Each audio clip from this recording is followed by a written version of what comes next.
Hello friends, welcome to our channel.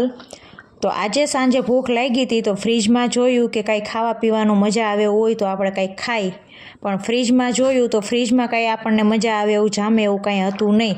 તો પછી મને થયું કે ચલો હવે નાસ્તાના ડબ્બા ચેક કરી લઈ। તો આપણે નાસ્તાના ડબ્બા ચેક કર્યા તો એક ડબ્બામાં જો નાસ્તો પતી ગયો હતો અને બીજા ડબ્બામાં થોડા અડધા પડીકા હતા। માહિરભાઈ અડધા પડીકા ખાઈને અડધા રહેવા દઈએ અને ત્રીજા ડબ્બામાં જોયું તો એ તો સાવ ખાલીખમ હતો, એમાં તો કશું હતું જ નહીં।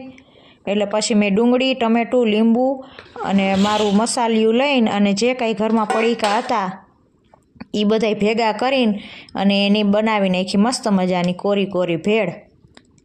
તો જો બની ગઈ છે આપણી સરસ મજાની ભેળ। તો માહિર તો કોઈ દિવસ ભેળ ખાતો નથી, પણ આજે એને પણ કીધું પરાણે કે ટેસ્ટ કર, તો માહિરે પણ ભેળ ટેસ્ટ કરી।